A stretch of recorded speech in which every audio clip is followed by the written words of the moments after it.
Sir माता वैष्णो देवी पे बवाल मचा हुआ है और उस पे कह रहे हैं किस लिए मचना, समझ नहीं आता किस लिए।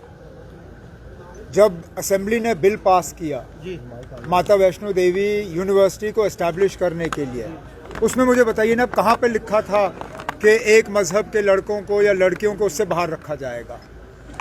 उस वक्त ये कहा गया था कि इसमें एडमिशन जो है मजहब देख के नहीं होगा, सिर्फ मेरिट देख के होगा। अब जब मेरिट के बुनियाद पे एडमिशन के फैसले हो जाते हैं तो कुछ लोगों को ये पसंद नहीं है। अगर आपको बिना मेरिट के एडमिशन करना है तो सुप्रीम कोर्ट से इजाज़त ले लीजिए, क्योंकि जहाँ तक मैं जानता हूँ बिना मेरिट के आप एडमिशन दे नहीं सकते हो।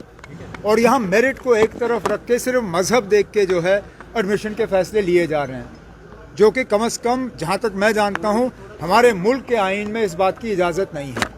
अब कल को अगर हम मजहब देख के ये सारे फैसले करना शुरू करें तो क्या सोशल वेलफेयर की स्कीमें भी हम मजहब देख के की जाएं? क्या राशन के दुकान भी मजहब पूछना शुरू करें? क्या पुलिस वाले मजहब देख के जो है अपने काम को अंजाम दें? आखिर अभी तक जो है हमारे आईन में सेक्युलरिज्म का शब्द जो है वो दर्ज है। अगर आप इस मुल्क को सेक्युलर नहीं रखना चाहते हो तो हटाइए वो शब्द, उसके बाद जो आपने करना आप करिए, जो हमने करना होगा वो हम कर लेंगे।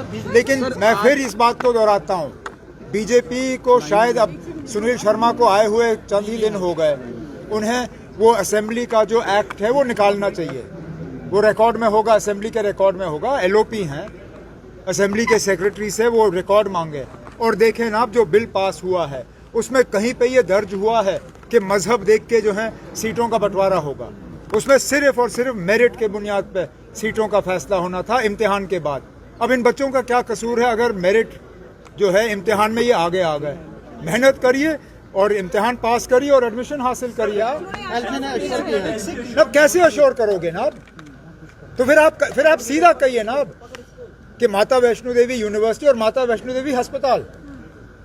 आप यूनिवर्सिटी को अस्पताल से अलग क्यों कर रहे हैं? फिर अस्पताल में भी कहिए ना कि ये माता वैष्णो देवी के चंदे का पैसे का अस्पताल है, इसमें मुसलमानों को या गैर हिंदुओं को इलाज नहीं दिया जाएगा।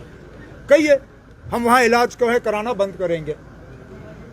अब मैं फिर इस बात पे तो आता हूँ ना, जब ये ज़मीन दी गई यूनिवर्सिटी के लिए, जब एक्ट पास हुआ असेंबली में, उसमें बिल्कुल क्लियर है कि मजहब देख के इन सीटों का बंटवारा नहीं होगा, सिर्फ मेरिट देख के होगा। अब मेरिट में अगर कुछ बच्चे पीछे रह गए और कुछ आगे निकले तो ये किसका कसूर है?